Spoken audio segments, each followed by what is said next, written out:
Today's Friday Fix covers another area where many language learners run into trouble. Phrasal verbs. Never heard of them? You're not alone. But phrasal verbs are ubiquitous in English. Ubiquitous. Found everywhere. If we roll back to the very beginning of this video, there's a phrasal verb hiding right there in the first sentence. Let's take it again and see if you can spot it. Today's Friday Fix covers another area where many language learners run into trouble. Did you find it?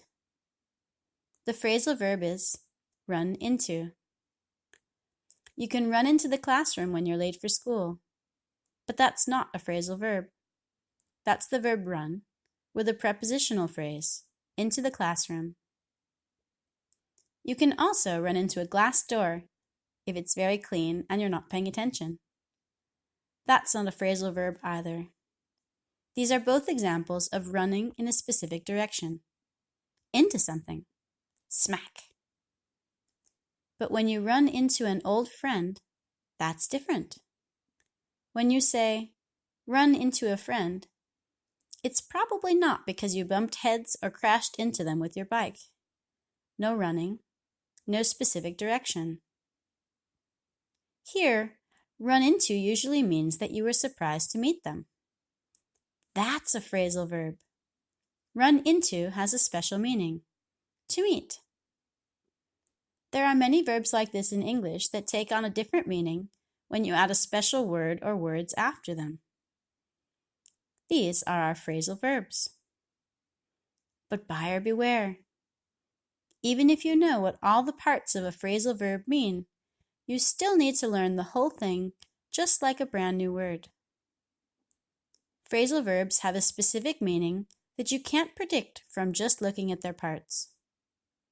Think about the difference between asking someone a question and asking them out. Try pausing the video now and make a list of the phrasal verbs you know. How many can you come up with? Let's look at a few examples. Go crazy at the New Year's party. Crazy is not a place you go, it's a state of mind that you reach. It means have a great time or enjoy yourself. Catch up on your schoolwork. You can catch your favorite show on TV, but if you missed it this week, you'll have to catch up before the next episode. Catch up means something like make up. It's to go back and do something that you missed. I'm afraid I have to turn down your application. Turn down is not always a phrasal verb. To turn down the music was, at least in the old days, rather literal. It meant turning a knob to set the volume to a lower level. But in this sentence, turn down means to refuse or to say no. If two friends invite you to an event on the very same day, you'll probably have to turn one of them down. Did you notice something special about that sentence? The phrasal verb was turn down. But when two people invite you, you turn one of them down. Or heck, maybe you turn both of them down and make your own plans. Did you catch it? One of them, or both of them, come between the words turn and down. That's right, some phrasal verbs can be broken apart by other words.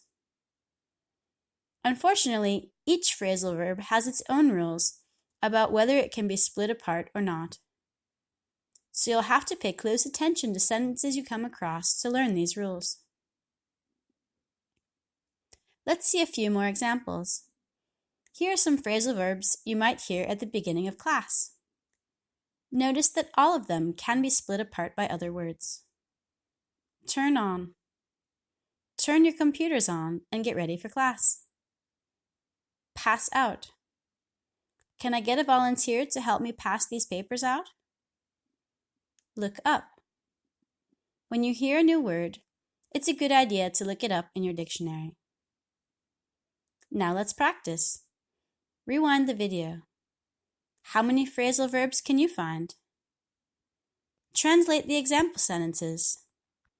What do the phrasal verbs mean in your native language? Is the translation also a phrasal verb? The good news is that you can find phrasal verbs in your dictionary. Try looking up the word take in an online dictionary.